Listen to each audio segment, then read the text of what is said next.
Penilaian Shin Tae-yong tentang Jordi Amat. Pengakuan jujur penyerang Irak sengaja buang bola ke atas saat penalti karena faktor fair play. Ini alasannya. 3 perubahan timnas untuk laga kontra Filipina. Di sisi lain, Indonesia harus menang atas Filipina untuk memastikan diri lolos ke putaran selanjutnya.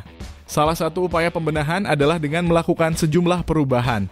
Apalagi dalam laga ini Indonesia bisa memainkan Jay Itzes dan Calvin Verdon.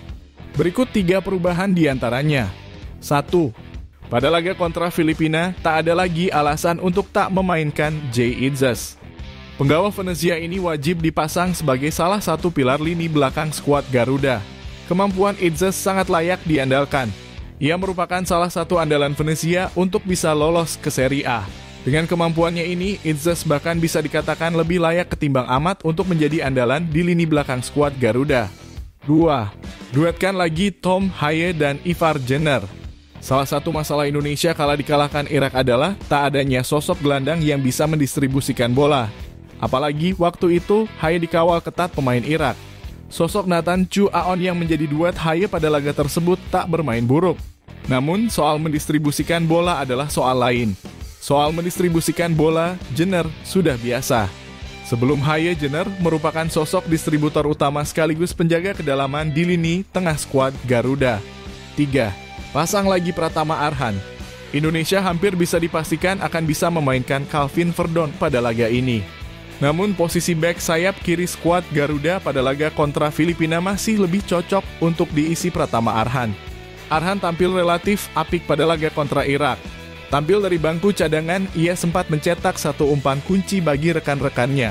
Selain itu, Arhan juga memiliki alternatif kebuntuan menembus pertahanan lawan melalui lemparan ke dalamnya. Sebagai pelapis Arhan, Verdon bisa menjadi alternatif. Namun ia juga harus bersaing dengan Saina Patinama yang juga tampil lumayan bagus pada laga kontra Irak. Terlepas dari analisa ini, semua kembali ke hak prerogatif pelatih Shin. Gimana menurut kalian?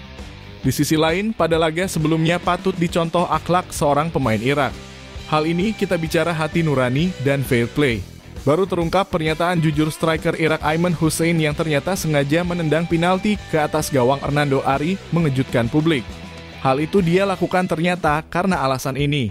Timnas Indonesia lagi-lagi harus menerima kekalahan, memalukan dari Irak di kualifikasi Piala Dunia 2026 zona Asia. Situasi terjadi saat penjaga gawang Hernando Ari dianggap wasit Shaun Evans melakukan pelanggaran kepada pemain Irak. Wasit pun kembali menunjuk titik putih. Namun ada hal janggal yang terjadi di sini.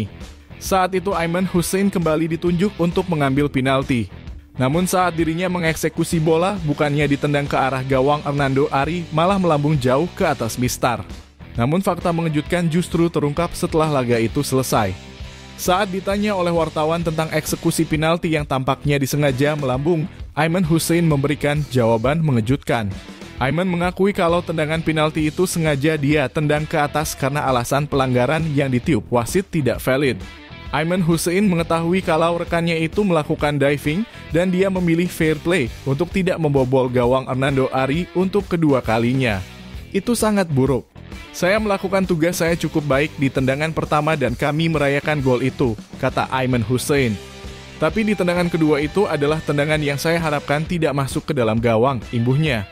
Ayman juga mengatakan kalau penjaga gawang Indonesia tidak menyentuh kaki rekannya, namun rekannya melakukan aksi jatuh sehingga wasit asal Australia itu meniup peluit.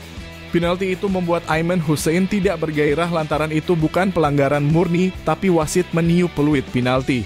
Sementara Jordi Amat menjadi pesakitan usai terkena kartu merah di laga Timnas Indonesia versus Timnas Irak tersebut.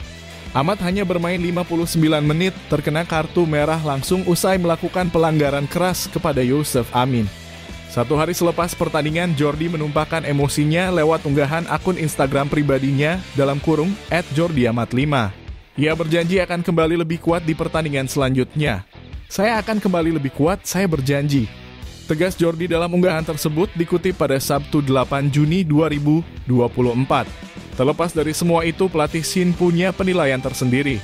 Jordi memang pemain top, dan saya melihat kesalahan-kesalahan itu bukan karena faktor usia. Hari ini dia baik, kata Shin Tae-yong saat memberikan keterangan. Ia lalu mengakui kartu merah yang diterima Jordi membuat tim dalam kondisi sulit.